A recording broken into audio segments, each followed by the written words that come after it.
guys, I will give you a quick demo of how to install Python in your system. This video is equally valid for Windows or Linux operating system, but in this case I'm running it on Mac. The official way of downloading Python is from the python.org, and here you can get all the versions of Python. The latest one is Python 3.9.1, so you can download and install from here if you want, but the one I recommend is not from here but instead from anaconda.org.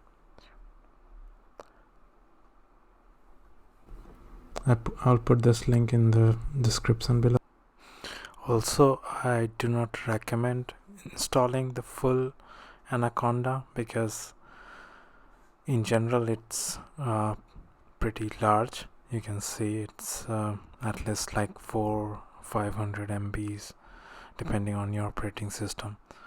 So the one I recommend is the smaller version of this Anaconda.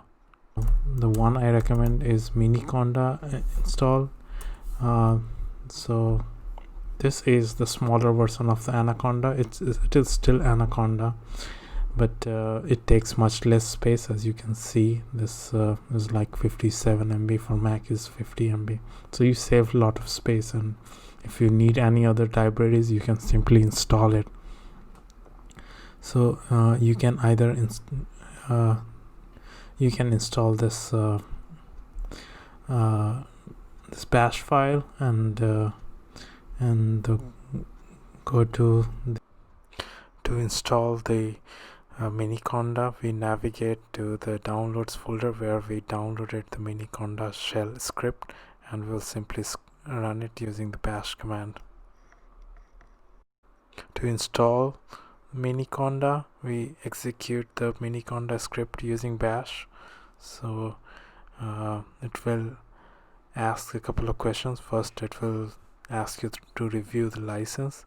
You can simply skip that using enter or the space bar, and or if you want to read all of them, it's your choice. And then you have to accept the license. Just type yes. In this case I will type no because I have already Miniconda installed in my system. I have Anaconda installed, so if I do which Conda, so you can see my Anaconda is installed in my home directory. So now the first thing I would like to do is get an environment and then install libraries in that environment. So to create an environment, it's pretty simple.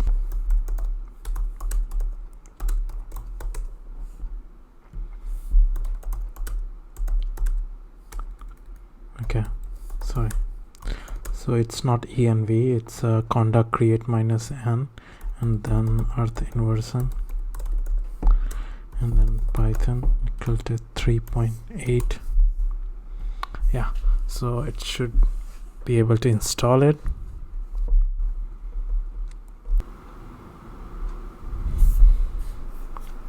Alright, so it has installed the environment. So if you do conda env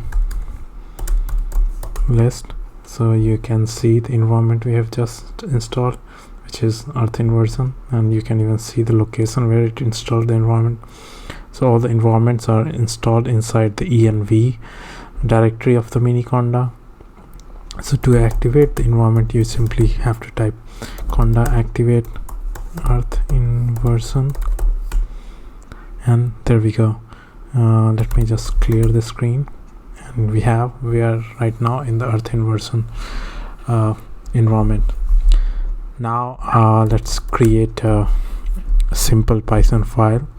So let's call it simple python.py, and we have it here. Let's save it, and the first command, which is like universal, is hello world, and we save it, and we go back to the terminal and we do Python and and there we go, we have this command. Now if we want to, we definitely don't install Python to print hello world, right? So we want to use it for some scientific purpose. So for that we might need a few more libraries. So the way we install the libraries is simply Conda install, and I like to use the this source as Conda Forge, because usually Conda Forge has many more libraries available. So we install NumPy and Matplotlib and Pandas. These three are like highly recommended because we use it almost at least the NumPy and Matplotlib, we use it always, so it's highly recommended. And then you press enter and it will again take a few minutes to, okay, there we go. So we have like all the libraries installed, and we have like a simple Python program. Now let's go back to our program, and here if we want to use NumPy, we will have to first import it. That's how Python works. So we import NumPy, and we can simply put some alias because NumPy may be like 5 letters, so we can reduce that to 2, so it's much easier to type, and it's also like convention to import NumPy is NP. And we can import Matplotlib, but instead of importing all the scripts in Matplotlib, we can simply import pyplot because that's the one we need for plotting, and we import it as plt because it's short and sweet. Okay, so we don't need this hello world line anymore, and we save this program.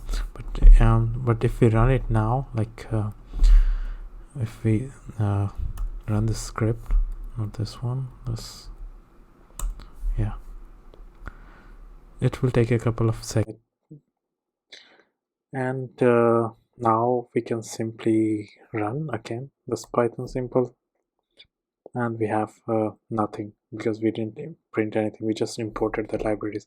But we can print one, so we call it let's create one array of say linspace. Linspace is simply it will create 100 points between 1 and 10, and then y vals, let's call this one as x vals.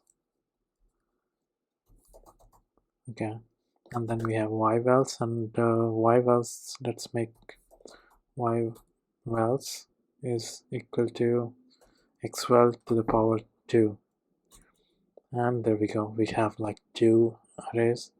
And if you want to plot it, the simple way to plot it is plot.figure, or even like the most simplest one is just plt.plot x vals y vals.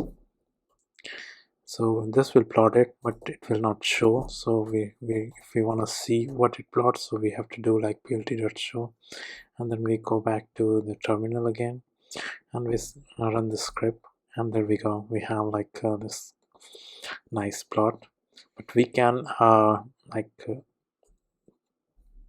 customize this plot a bit. The way I like to customize is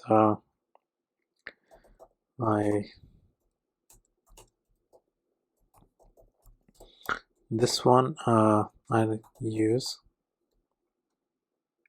because it gives us more customizable options. So I most often go for this way of plotting. And let's say we want to plot it the x vals or y vals, so we plot it on this axis because we create a subplot, and in the subplot we have like 1 by 1, so only one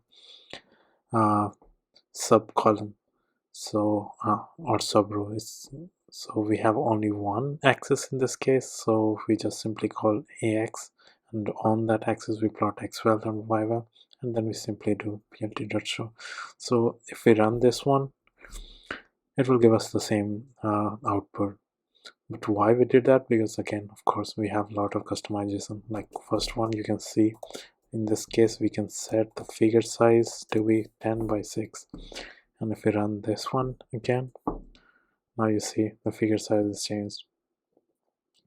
Next, if you want like two row and one column, so let's call row 1 as ax1 and row 2, or probably we can go like more general way. So if we have 2 row, then the first row, this subplot will output a tuple, so we can get the first element of the tuple, and we have like first axis we plot this thing, and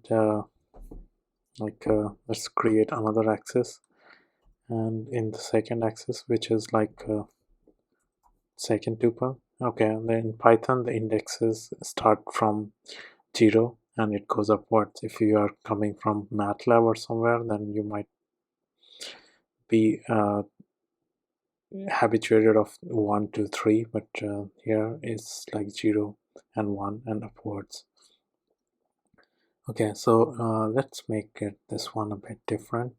Why else? Let's make it by 3, and also let's customize a bit more. So we call it color equal to red, and let's make this color like equals B.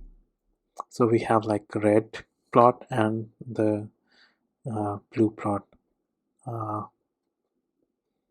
Okay, let me make this one. All right, so we have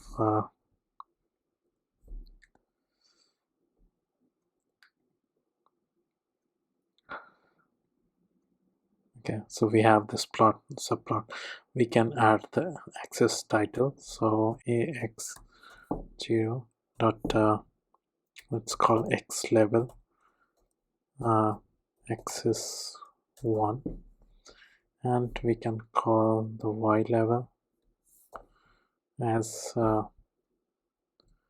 axis 1, let's call x level, and axis 1 y level, and then we do the same thing for the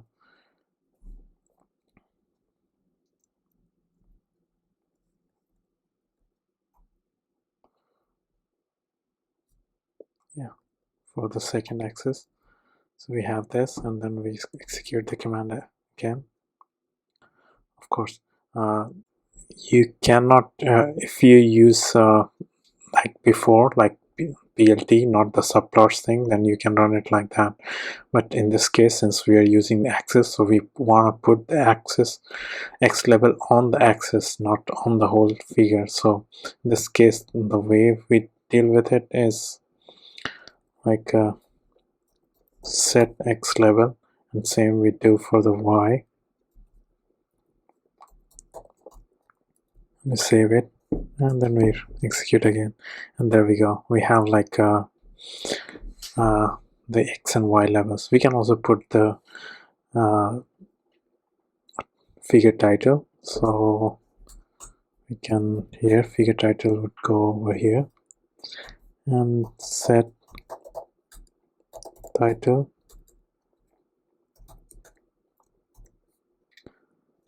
this is the title. Okay, and we execute again, and there we go. We have the title, we have like x y levels. We can, if you want, we can also add the grids to it. So we just do plt.grid true,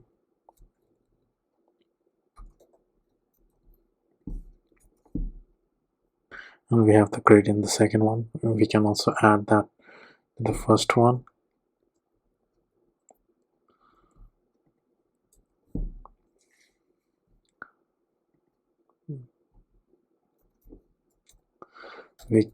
If we do it using PLT, then it will add only to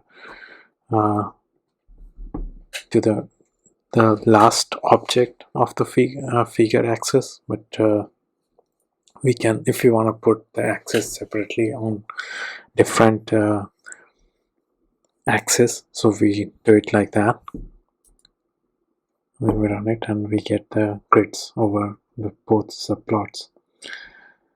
And next thing we want to do is, because since our x-axis is same, so it's redundant to and also not so pretty to put the axis levels in both the cases. We can simply use 1. So in some way we can try,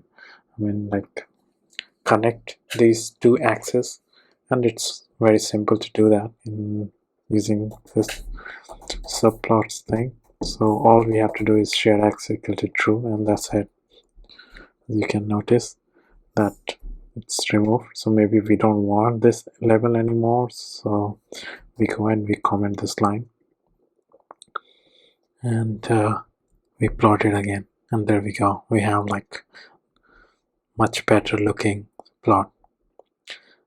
Last thing we want to do is save the plot. So one way of saving is you can simply click over here and you can save the plot, or if you want to save from the script, so you can do plt.savefig, and you can give it a name, my first figure, and we can save it in a PNG format. We can also set the DPI. Let's go for like 200 resolution of the figure, and that should be enough.